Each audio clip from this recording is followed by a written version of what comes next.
What's happening? Thanks for joining me on this Friday. It is very much appreciated. And before we get started, I don't want to forget this. I don't want to miss this. Terry Grant, our friend Terry, jumps in with a $50 super chat to start this podcast. Not able to make the pod live today. It conflicts with PT. Interesting topic for sure, though. Feel like Mike Vrabel will be named soon. Thanks, Terry. Terry, thank you for your $50 super chat, your generosity. It is very much appreciated. And, of course, I've talked about your support, what you've done for this program. Can't say enough about it. Hopefully PT goes well. Again, thank you, Terry. Starting the show off today with a $50 super chat that is starting the show off in style. We're going to talk about Ben Johnson, who interviewed earlier today with the Patriots virtually via Zoom. We'll talk about Ben Johnson, the pros and cons of hiring Ben Johnson as the head coach. I know some people are in the Ben Johnson camp. Other people are in the Mike Vrabel camp. So we'll talk about Johnson. We've spent a lot of time talking about Vrabel. So we'll look at Ben Johnson today. But first, we have some news. The All-Pro teams were announced today. Brendan Schooler is a first-team All-Pro. Excellent. Well-deserved. He's an absolute stud on special teams. He had less flags this year than he had last season, which made him even better in special teams. And he, of course, signed a 3-year extension this season with the Patriots. So he is not going anywhere anytime soon. Brendan Schooler has really taken over the Matthew Slater role on special teams. He's been excellent. So congratulations to Brendan Schooler. We also have Christian Gonzalez. Christian Gonzalez, I thought, got screwed over with the Pro Bowl. He was named a second-team All-Pro today, which is more important than, playing in the Pro Bowl games or whatever they call it nowadays. So Christian Gonzalez, second-team All-Pro, absolutely well-deserved. He played just unbelievable football this season. Thought he was excellent from the beginning to the end. There were questions about his injury, what he would look like coming off said injury. I thought Gonzalez was borderline spectacular for the Patriots this season. He and Drake May were two of the shining toys that we can watch and enjoy this season when it was such a debacle. So Christian Gonzalez, second team All-Pro, awesome news, well-deserved. And let's not forget that Christian Gonzalez, he's playing this year, right? I mean, this past season was pretty much his rookie season. He only played about a month of his rookie year. So most of this year was his rookie season, and he was a second team All-Pro. That's how good he is. A shutdown corner, a legitimate outside cornerback one type guy. And when we talk about defensive coordinators coming in with whoever the new head coach is going to be, let's not forget that we've got to look at scheme. Does that defensive coordinator lean on zone? I know Evan Lazar has talked about this regarding Robert Saleh, because Saleh is somebody who a lot of people love and they talk about. Saleh plays a lot of zone coverage, a lot of zone schemes. So is Saleh the best fit with a guy like Christian Gonzalez? We can't forget about that stuff. Here's another thing that just came out literally 1 minute ago. The Miami Dolphins have parted ways with Wes Welker. And I know I got a question going back a couple of podcasts ago, wide receiver coach, who I thought could come in. Wes Welker was one of the names that I brought up. I know it's going old school New England Patriots style, but he's been down in Miami for a few years now. I believe he was in San Francisco before then. He went to Miami with Mike McDaniel. So Wes Welker was fired today by the Dolphins as the wide receivers coach / pass game specialist. So Wes Welker is a name. I'll tell you, I would take Wes Welker quickly over the idea of having somebody like Tyler Hughes back here in New England. And as Mark Daniels points out, Welker, let's not forget, he crossed over with Vrabel in Houston for a season. So Mike Vrabel, Wes Welker were on the same coaching staff in Houston for a season. That would be a pretty easy connection to make. You need a wide receivers coach. If Vrabel is your guy, Vrabel could possibly bring in Welker as his wide receivers coach. So we'll keep an eye on that as well. But that just came out literally 3 minutes ago from the Dolphins. All right, let's get into Ben Johnson. Want to talk about the pros, want to talk about the cons. Before we break down those pros and cons, don't forget to do a couple of things that helps us with this program and build this community. And of course, I'm talking about liking the YouTube channel. As you watch this video, don't forget to hit that thumbs up. More thumbs means more eyeballs. YouTube, the algorithm, when they see more likes on a video, they start to send that video to other people who are unaware of the programming. So when you click that thumbs up, it means a lot to me, means a lot to all of us. Also throw a comment in. Are you Ben Johnson? Are you Mike Vrabel? Which camp are you in right now? I know a lot of people, including me, I wouldn't mind either one. I think either guy is a great choice. But which camp are you in? Are you Camp Vrabel? Are you Camp Johnson? Let me know in the comments. Likes and comments, again, help drive that algorithm. And don't forget to subscribe. We are now over 5,300 subscribers. We're trying to hit 5,500 subscribers. That's the goal. We're over 5,300. We're getting closer and closer. Let's continue to push forward. I appreciate everybody who helps this program in any way that you decide to do so. Vitalix jumps in and says, rookie's going to be in for a shock going from my friend Mayo to F your feelings. I'm not your babysitter. I'm here to make you better football players, Mike Vrabel. That's just how I imagine Vrabel. So Vitalix, I don't know if that means Vitalix is in Camp Vrabel or he's just making a comment about Vrabel. But yes, Vrabel is a disciplinarian. I do think he has more empathy than people expect him to have. If you've read any stories, there was a great story from Kevin Clark at The Ringer, if you want to check it out, about a year ago. Mike Giardi wrote about it this week at Boston Sports Journal, about how Vrabel gets along with his players. He shows a little bit more empathy than you would think. But yes, he's tough. He has high expectations, and he's not a softie to the guys. There's no doubt about that. Vitalix, thank you for the 10. If you want to jump to the front of the line with a comment, a question, of course, don't forget you can do that by sending a super chat, just as Vitalix did a minute ago. All right. Let's get into Ben Johnson. Let's start with the pros. Let's start with some positives, okay? If I'm Robert Kraft and I'm going through that interview today on Zoom, here are some pros I'm thinking about regarding Ben Johnson and why I would want to bring him in as a head coach. And here are some reasons why I think Patriots fans should be legitimately excited about Ben Johnson possibly being the next head coach of the Patriots. He's a great offensive coordinator. He's a great play caller. He is tremendously creative and fun. He does a bunch of different things, gives defenses a bunch of different looks. He is called by many, and I would agree with this, an offensive genius when it comes to game plan, when it comes to play calling, setting up sequences. Ben Johnson is arguably the best play caller in football on the offensive side of the football. So he has that for him. And if you're Robert Kraft and you think about Drake May, you think about this offense, you sit down, you talk to Ben Johnson, I'm sure he has lots of ideas as far as what he could do with May, what he could do with this offense. He is a tremendous play caller. He's one of the best play callers, you could argue, in the past decade in the NFL. And so he brings that gravitas, so to speak, with him. The play calling aptitude, the play calling reputation. Stephen Ruiz from The Ringer posted earlier today, don't know if this is a stat already, but yards per attempt minus air yards per attempt, Goff averages 8.6 yards per attempt with 6.3 yard ADOT, which is the average depth of target. So he's at 2.3. The basic gist of that, I know there's a lot of numbers and phrases in there analytically. The basic gist, as Stephen Ruiz points out here, it's the best mark since at least 2007. And he says that there is some generational scheming going on in Detroit. So when you talk about offensive coordinator, when you talk about play calling, when you talk about scheme, what you have with Ben Johnson is a generational type scheme. That's what he's put together in Detroit. There's no doubt about that. He's tremendous. Absolutely tremendous. You talk about the run game. Detroit can run the football. When they want to run the football, they can run the football. David Montgomery, Jahmyr Gibbs, they are a very, very productive rushing attack.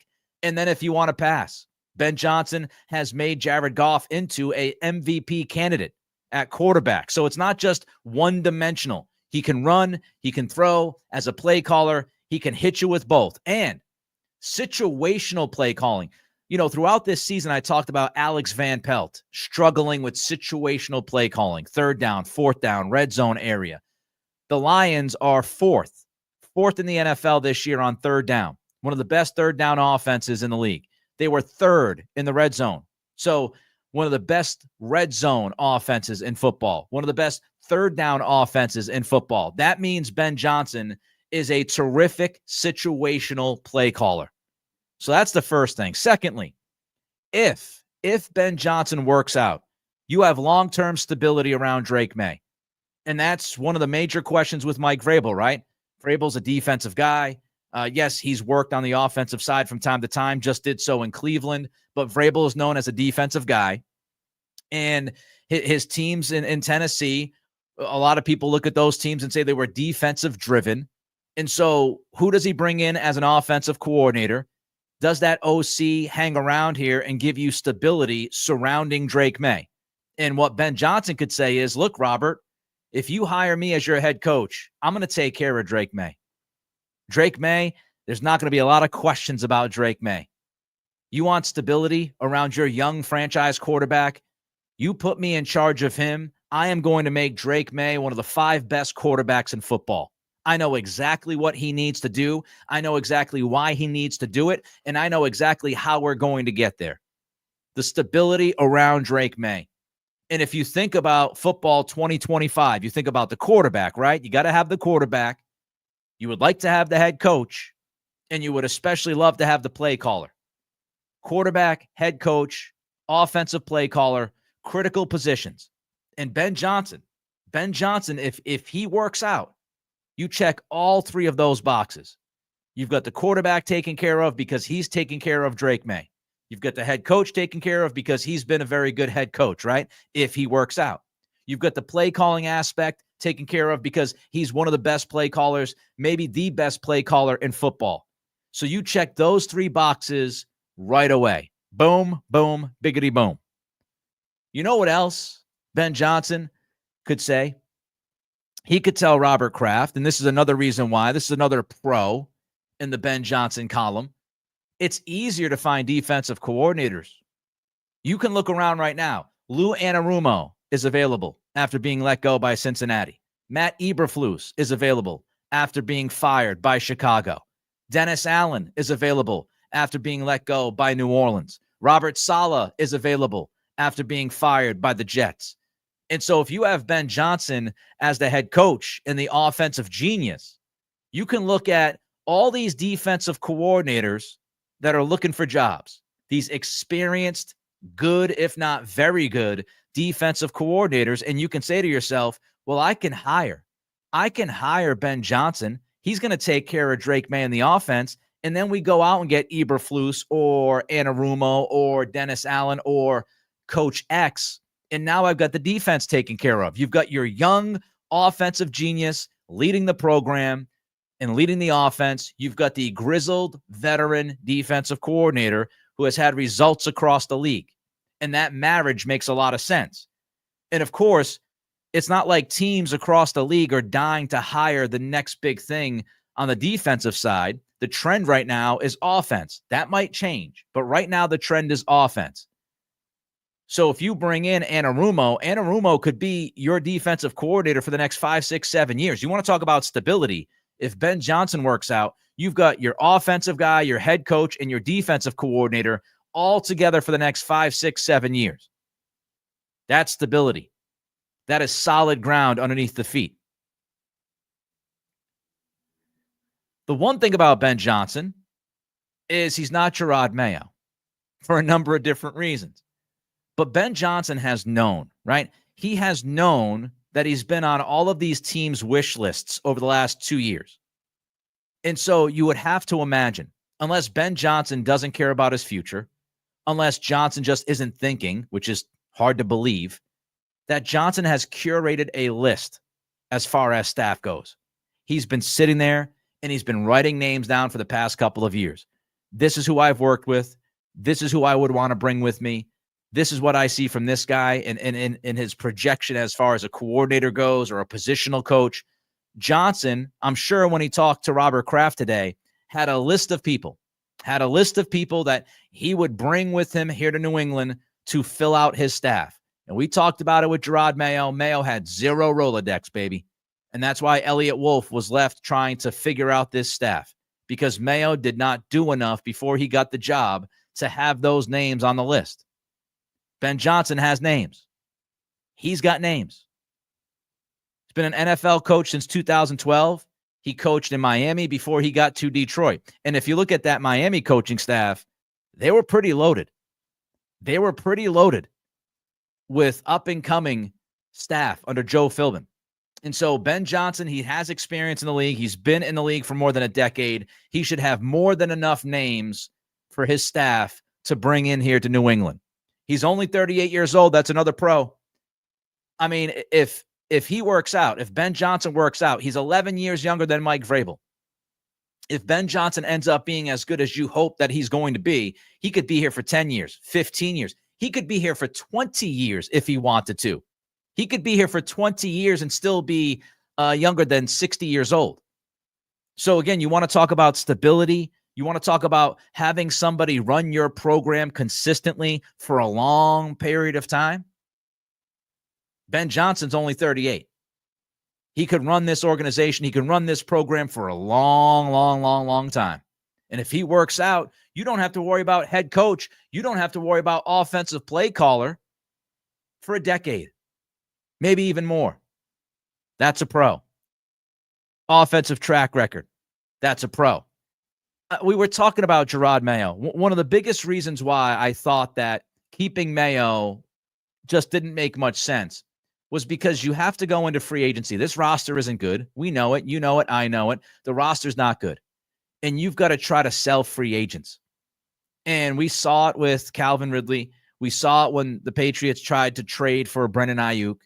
It was a very difficult situation to sell players on. Are you telling me if T. Higgins is out there in free agency, are you telling me T. Higgins is not excited about the idea of working with Ben Johnson? T. Higgins is going to look at that and say, I'm going to catch 120 footballs every single year. I'm going to be a stud. I'm going to be one of the best receivers in football because my guy's Ben Johnson. I got Drake May at quarterback and Ben Johnson calling the plays. Yes, I will sign a contract with the Patriots. Yes, I will do that. It's tough leaving Joe Burrow, okay? It's very tough leaving Joe Burrow and my friends in Cincinnati. But if I'm going to leave Joe Burrow and company and I have the opportunity to join up with Drake May, an up-and-coming young franchise quarterback, to go with the best play caller in football, I'm going to do that. That's an opportunity I'm interested in. That's an opportunity I'm excited about. I get to play with Drake May, and I get Ben Johnson as my coach. And it's not just T. Higgins. It's really any offensive player, right? Any wide receiver, any tight end. Tight end can look at it and go, wow, look at what Ben Johnson has done with Sam Laporta. Look at what Ben Johnson has done with the skill level of Amon-Ra St. Brown. If you're a running back, look at what he's doing with Jahmyr Gibbs. It's a much easier sell to offensive players to come to New England if you have Ben Johnson as your head coach and play caller. So that's another pro. Give you another pro. How about fresh ideas? How about innovation? Doing things differently? How about being on the cutting edge of offense in the NFL in 2025? That's what Johnson brings, right? Johnson is incredibly innovative. He is fantastically creative. He's somebody that will bring in fresh ideas. He'll be watching other teams, understanding how to implement something offensively for Drake May. I will tell you this, he would certainly have designed runs ready to go for Drake May week 1 of 2025. So if you want innovation, if you want fresh ideas, if you want something new, if you want something exciting on the offensive side, Johnson is the guy, right? He brings that innovation. He brings those fresh ideas. He has watched a front office in Detroit do it the right way. From Spielman to Agnew and everybody else, to Holmes, to those guys in that Detroit front office. Johnson has been able to watch how that front office runs like a well-oiled machine. And he can take some of those things and he can bring those things here to New England. Innovation on the field, innovation off the field, fresh ideas, exciting football. I've got 2 more pros, and then I'll get to some of the cons. But don't forget to help us out.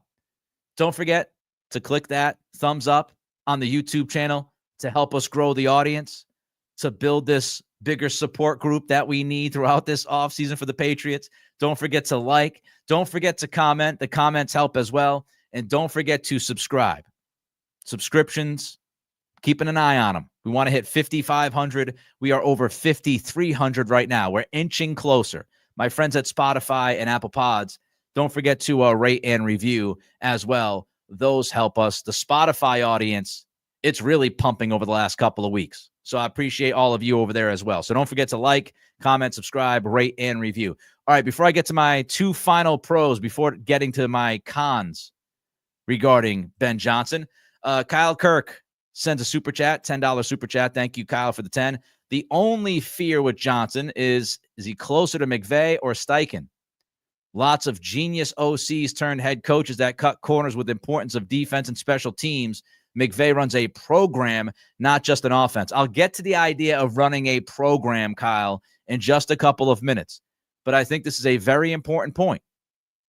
There's no doubt that Ben Johnson could end up being the next Kevin O'Connell, the next Sean McVay. He could also end up being, Mike McDaniel, Zach Taylor. And I know the Bengals got to a Super Bowl, but you see Zach Taylor and you see how they get off to bad starts every year. That team should have been in the playoffs this year. So not every offensive coordinator is a home run, just like not every defensive coordinator is a home run. We've seen great coordinators be bad head coaches. It happens. It happens all the time. We've seen, really good, great offensive coordinators. We've seen them go on to be really good head coaches. So you don't know what you got until that person is put in that spot and they've got to do that job, which is something we'll talk about in a little bit. Steichen's another name. I like that name, Kyle. Steichen, he looked okay last year with Indianapolis. This year, a little bit lost. People thought he was going to get canned. He wasn't canned. Derek Irish, $5 super chat. Thank you. As a Pats fan, I would personally prefer the known after the craziness of last year. And that's certainly an argument, right? If you're the Patriots, if you're Robert Kraft, you just took the big risk. You took the big risk of bringing in Gerard Mayo, promoting him, putting him in a spot. He's never been a head coach before, and it was absolutely deplorable. It was awful. It was horrific to watch. So if you bring in another person who hasn't done the job, are you confident that that's going to go well?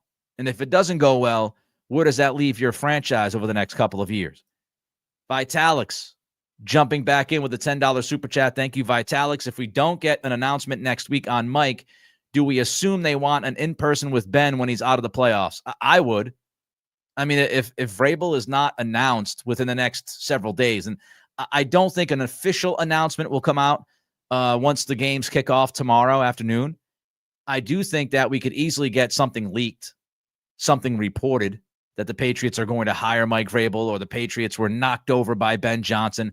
So I understand that the team, they can't officially announce something when football's being played. The league looks down upon that. But I would imagine that if they've made their decision, that will be reported out. And so if we don't have those reports that the Patriots have decided that Mike Vrabel is their guy, he's going to be their future, et cetera, et cetera, et cetera. If we don't get that over the next, I don't know, I'd say 4 or 5 days, if by Tuesday we don't hear that, then it might be an indication as to they haven't been able to agree on terms. It could be that Vrabel wasn't enthralled with the idea and not in love with what Kraft had to say during the meeting. It could be, I guess, possible that Kraft was not in love with what Vrabel said. It could be that Vrabel doesn't want to work with Elliott Wolf in the current front office, and Kraft is uneasy about letting Vrabel, bring his own guy in here. Could be a lot of different things. But yeah, I mean, if we don't hear that Vrabel's the coach by, say, Tuesday or Wednesday, and I would also say if Vrabel starts to take interviews, because right now he doesn't have any interviews lined up. If we start to see Mike Vrabel taking interviews next week, it's either he's done with New England and it fell apart. According to reports, he was the inside track guy, right? So it either fell apart or Vrabel said, I'm not as interested after having that talk. So yes, I would say that if we're not hearing something by like Monday or Tuesday, then the whole Mike Vrabel going to New England is the the favorite in the clubhouse. That probably gets pushed to the back.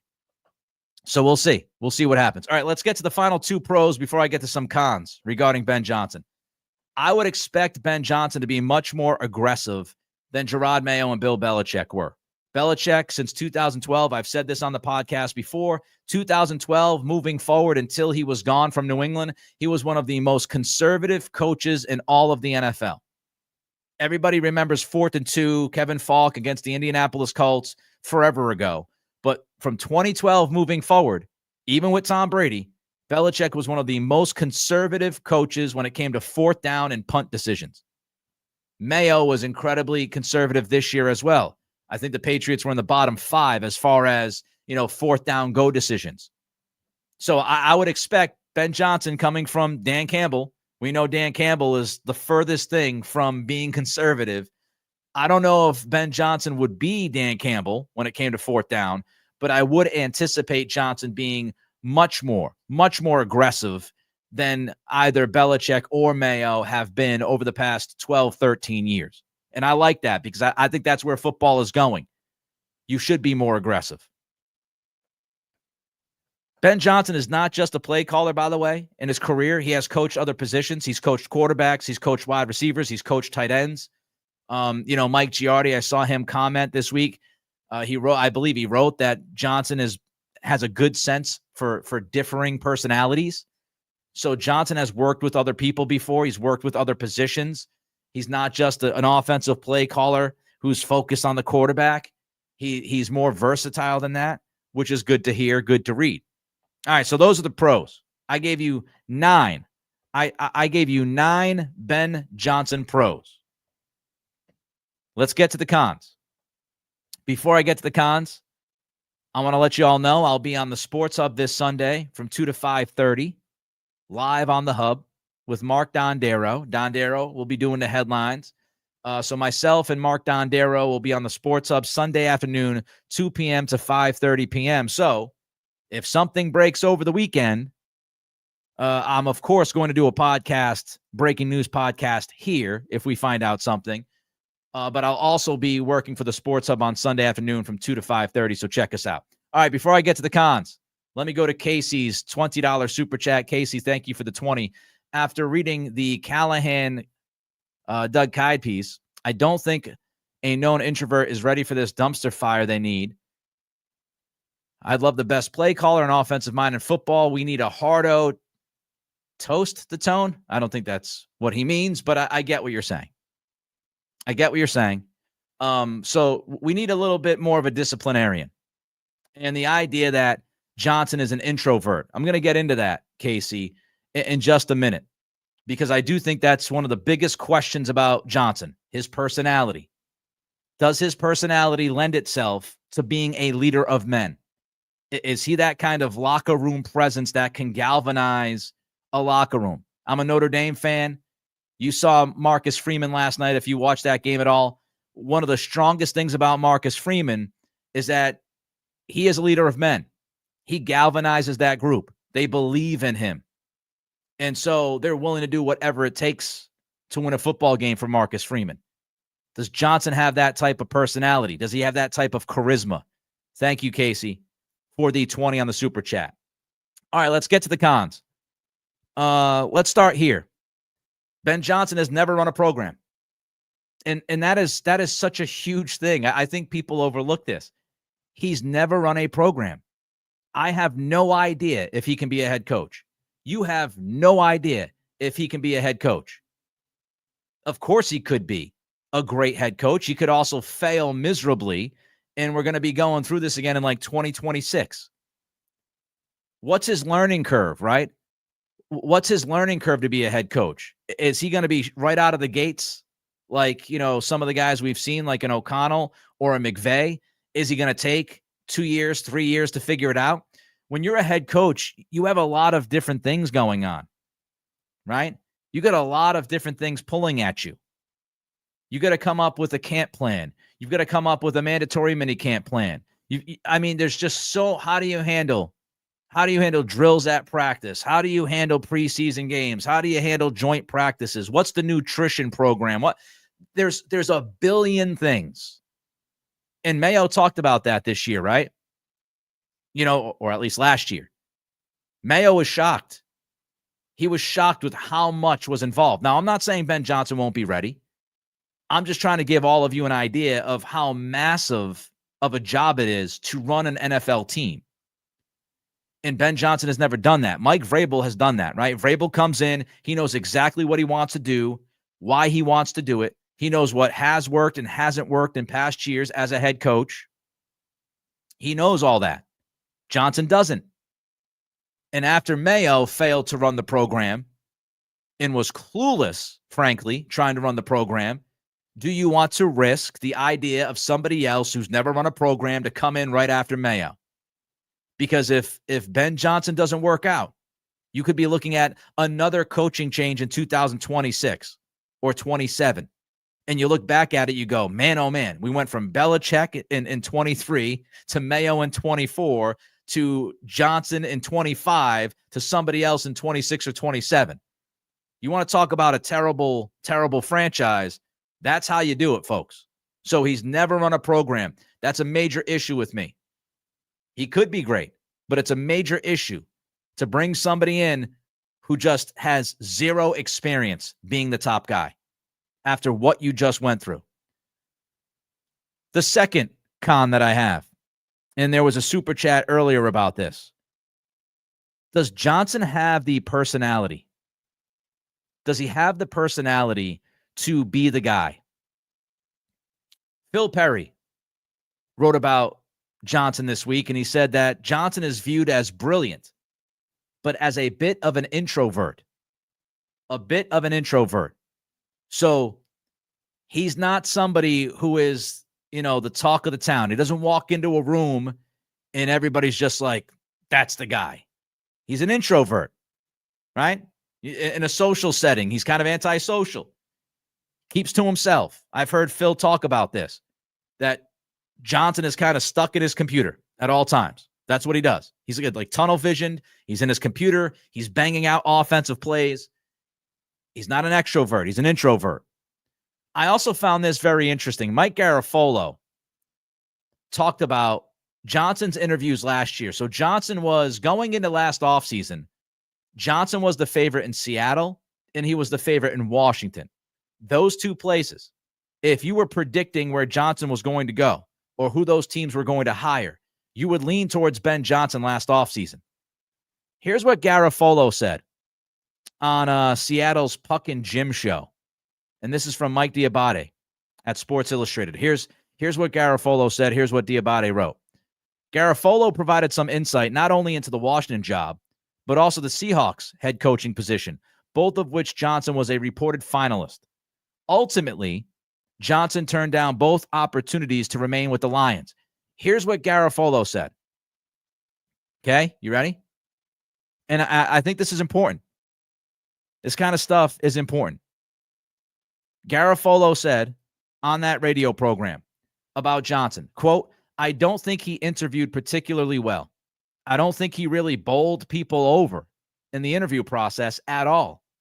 And I've heard that his personality, he's very smart, very bright, a great play caller, but I've heard that his personality is kind of not the most gregarious guy. So great play caller, super bright individual, very smart, but not gregarious. He's not an extrovert. He's not going to win the room over at all times. He's not going to be that big personality. He's not going to be charismatic. And if you look at the best leaders, right? A lot of the best leaders have those things, right? They have those characteristics. They have the gregarious personality. They have the charisma. Doesn't mean he's going to fail. It's a question. Back to Garafolo. He said, not a Mike McDonald type guy or even a Dan Quinn type guy. So I think that came across in the interview process. Has Johnson improved? Or did Johnson come across this way to Robert Kraft today during the Zoom interview? I mean, if you're an introvert and, you're not gregarious, it might actually be better for you to do an interview via Zoom instead of in person. But did Johnson get better? Diabate writes, though many considered Ben Johnson the overwhelming favorite to succeed Ron Rivera in Washington, the 37-year-old removed his name from consideration via text. Do you remember that? So Johnson was the favorite, and he ended up sending a text to the Commanders that he was pulling himself out of the running. Now, of course, even though he wasn't gregarious, he was still seen as a finalist. So it wasn't like that was a huge stumbling block, right? But he ends up sending a text to members of the Commanders front office and brass as the Commanders were actually flying to interview Ben Johnson for the second time. So they had their preliminary interview. Ben Johnson was one of the favorites. The Commanders get on the plane. They start flying out to go interview Ben Johnson for a follow-up, and they all get a text on the plane from Ben Johnson saying that he's pulling out. He's pulling out of the competition. He's taking his name out of consideration. A text message. Diabate writes that method of notification did not go over well at all within the organization. Garofalo suggested the possibility that Johnson had fallen out of favor in the nation's capital even before his would-be second interview. The Charleston, South Carolina native, who has been rumored to struggle with interpersonal communication, largely failed to impress his Washington suitors. So Garofalo says even before that second interview, even before Johnson sent that text, he had fallen back in the race because Washington, they didn't feel ultra comfortable with Johnson and how he interacted with them. And the rumors that they had heard and other people had heard is that Johnson struggled with interpersonal communication. After what you just saw with Gerard Mayo, after Gerard Mayo pulls Jelani Tavai, right, aside and says, when you're asked about the fans, talk to them, talk about them in this way. And then Tavai goes out there and doubles down and doesn't listen to his coach. With all the communication problems that we saw this past year, do you bring in Johnson, who one of the big questions surrounding him is whether or not he is good when it comes to interpersonal communication? Is he going to be able to deliver the message with any credibility? It's a significant question. Garofalo, as Diabate writes, in fact, Johnson may have trailed at least 3 other candidates at the time of his decision to return to Detroit, including Quinn. So, including Dan Quinn. So, by the time Johnson said thanks but no thanks, he went from the favorite to being like 3rd or 4th in this race. Here's what Garofalo said, quote, I think he was pretty low on their list at that point. And it was Anthony Weaver, who was the defensive coordinator for Miami this year, who did extremely well. I heard great things about him. Aaron Glenn was eliminated, I believe, late last night. So I think it was down to Weaver and Dan Quinn. So they had other guys they really hit it off better with than Ben Johnson. So Ben Johnson flunked the Commanders interview. He didn't flunk it as, bad enough to be completely taken out of it, but he was, falling behind of the other guys that were on that list. And if you think about Ben Johnson's personality, we're not just talking about in the facility, right? Like if he's an introvert, he's not great with interpersonal communication. He's going to come work here in this market. How's that going to fly? Is that going to work out? I think you've got to ask that question. In a tough market that demands answers, the media is going to be all over Johnson if things get off to a slow start. How does somebody who is somewhat uncomfortable, reportedly, dealing with people from time to time, how is that person going to handle the white-hot light of this market, of this fan base, a fan base that is angry and frustrated and disgusted? Pretty tough spot when you think about Johnson's personality and what people say about him and what they've written about him. So it's not just about leading the room.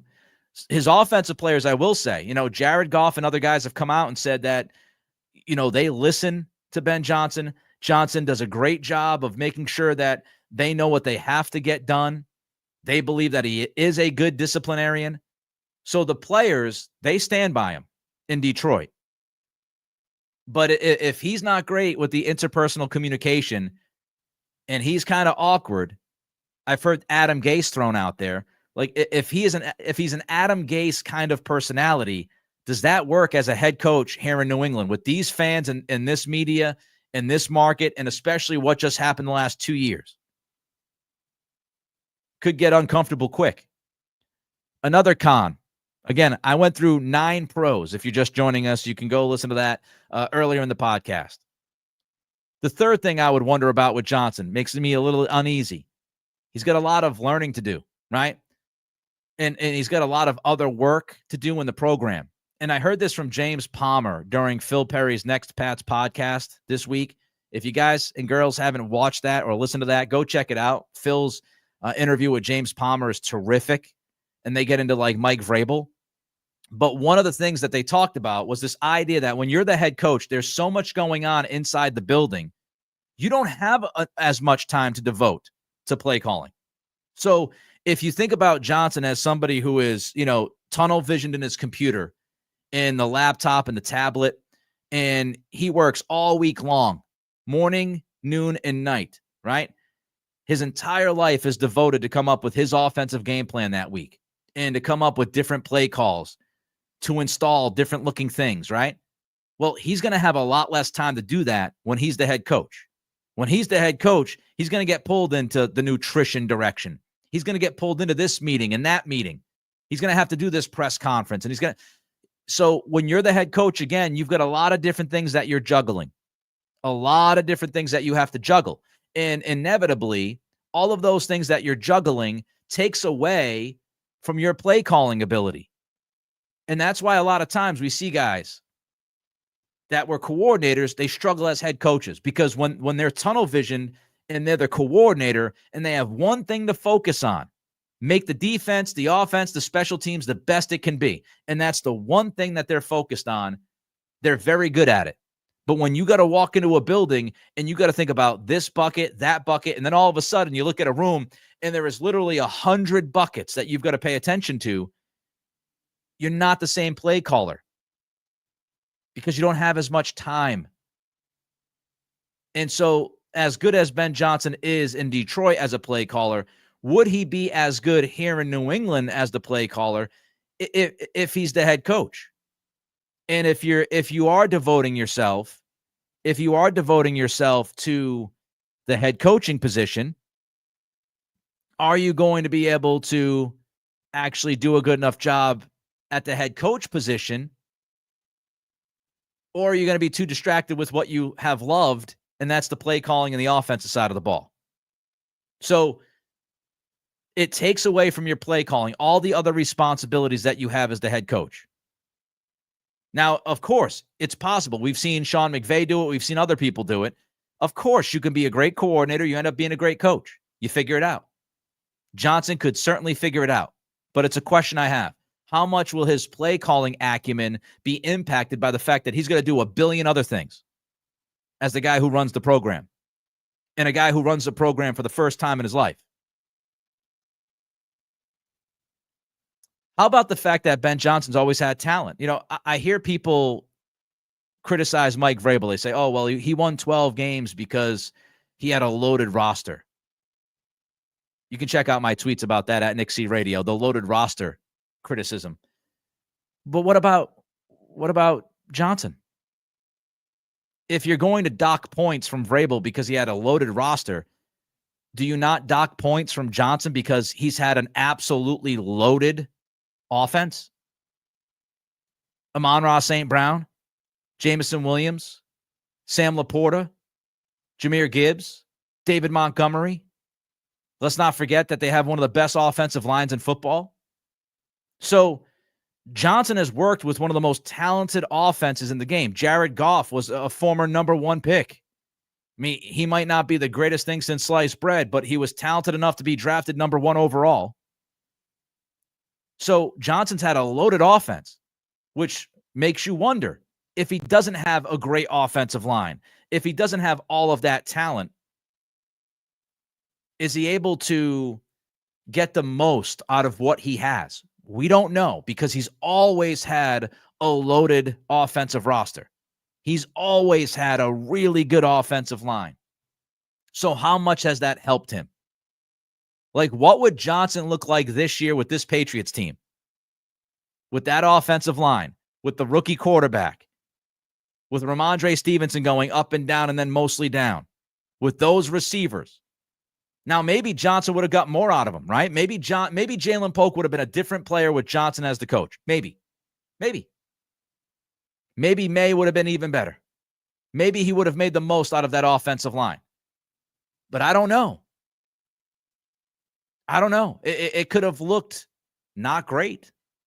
So how much does that offensive roster make Johnson look better? Again, play design, play calling, fantastic. But he also has top talent to execute. And he also has a top offensive line, a really good offensive line to give the quarterback time, to give himself as a play caller time to execute some of these plays. You have to include that. How about Dan Campbell's philosophy, going for it on fourth down all the time? That certainly helps, right? That gives Johnson, a little bit more wiggle room, gives him more leeway because he knows that his head coach is going to go for it on fourth down. So he can try some things. He can be a little bit more risky because his head coach is risky.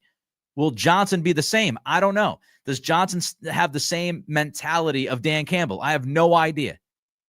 We've already talked about Johnson's personality. He's not gregarious. He's not charismatic. He's not loud. He's an introvert. That's the antithesis of Dan Campbell. So how aggressive? I think Johnson would be more aggressive than Mayo and Belichick, as I said earlier. But how aggressive would he be? Would he be as aggressive as Dan Campbell? Would he be less aggressive? Would he find a happy medium? We don't know. But Dan Campbell's philosophy helps the offense. Because if you've got 4 downs to get a first down, it's better than having 3 downs. So you can do certain things. You can tinker with certain ideas. And you can take a risk every once in a while that you might not take if you didn't know that your head coach is going to be like, go for it on fourth down. We're biting kneecaps, right? Here's my final question in con for Ben Johnson before I get to some of your super chats. Can Johnson create a culture? Mayo came in and he preached culture, right? He was going to set a culture. He was going to establish that culture. By the middle of the year, Mayo was telling us, well, establishing a culture, I didn't really expect to be able to do that in year one. It's like, you didn't say that a few months ago, Gerard. What happened? But can Johnson create a culture? Can he establish a culture? Dan Campbell, Detroit, that's Dan Campbell. That team, that vibe, that energy, everything. That's Dan Campbell. Dan Campbell has set that tone. He has made sure that guys are accountable, and he has created that culture and vibe in that locker room. That is Dan Campbell. That is not Ben Johnson. So if Johnson comes here to New England, can he establish that culture? Is he capable of doing a much better job than Gerard Mayo was in attempting doing so? Does he have any idea how to create that culture? He's an introvert. How much tougher is it to create a culture when you're an introvert? You've got to be able to relate to guys. You've got to be able to communicate with guys. You've got to build that relationship, right? So can he do that? He might be able to do that with offensive players when they're all speaking his language. But can he do that with special teams? Can he do that with defensive players? Can he do that with fellow coaches across the football? We don't know. What does a Ben Johnson culture look like, sound like, and feel like? We have no idea. We know what an offense looks like when he's got a lot of talented players. But what is a Ben Johnson culture?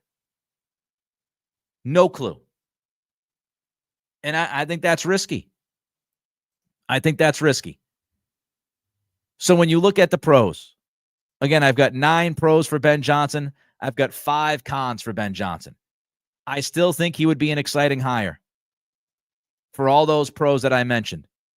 But the reason why I have Mike Vrabel ahead of him and I have Vrabel clearly ahead of him, is because of the unknowns, the culture, never running a program. Does he have the right personality, not only to be an NFL head coach, but especially does he have the right personality to be an NFL head coach here in New England after what just happened with Gerard Mayo, what happened in Belichick's last season, all the frustration, the anger from the fan base.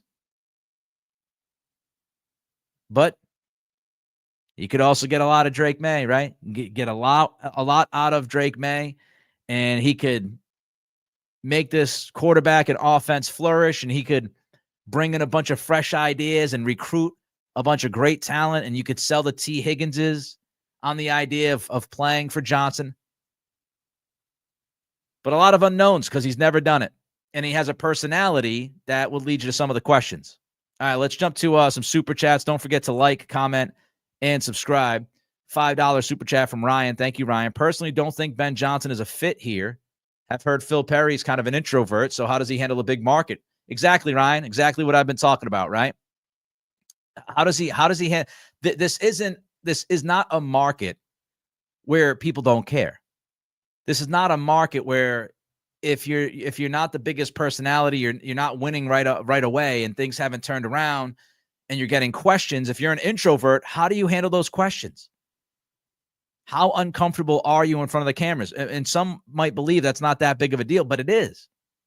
We saw what happened with Gerard Mayo, right? It wasn't just the stuff on the field. It wasn't just his lack of coaching. It was the fact that when he would have the press conferences, he'd have to have the moonwalk Monday mornings. Moonwalking Mayo, right? Whoop.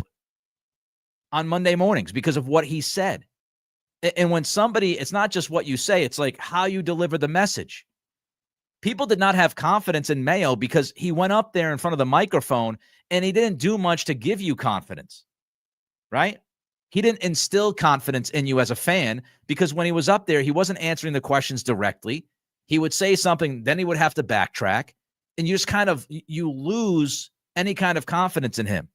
And so if you bring in Johnson and he is that introvert and he's kind of awkward when he's talking to people, and how does that, if it's not off to a great start, does he kind of succumb to this market and the pressure of this market and this fan base that are just tired of watching bad football and dumb football?